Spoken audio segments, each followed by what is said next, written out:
Teollisuudessa käytetään vuositasolla miljardia jäteveden käsittelyyn, mutta moni näistä perinteisistä ratkaisuista keskittyy käytännössä veden puhdistukseen, jolloin nämä kriittiset raaka-aineet menetetään erilaisiin sakkoihin ja lietteisiin.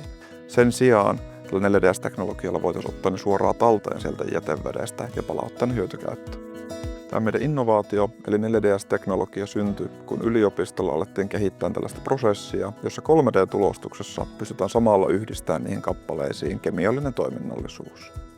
Ja se varsinainen innovaatio tuli siitä, kun näitä aktiivisia rakenteita pystytään käyttämään raaka-aineiden, eli erilaisten metallien ja ravinteiden talteenottoon teollisuuden vesivirroista.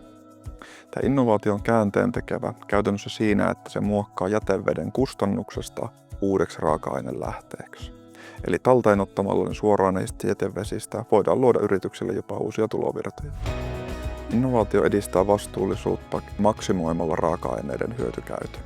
Eli sen sijaan, että hukataan niitä näissä vedenkäsittelyprosesseissa, niin otetaan ne talteen ja mennään lähemmäksi tämmöisiä suljettuja materiaalikiertoja.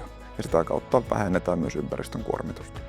Tätä ratkaisua on testattu ja pilotoitu useiden johtavien kaivos- ja metallialan yritysten kanssa, ja näissä projekteissa on onnistuneesti talteen otettu jo yli 20 erilaista metallia.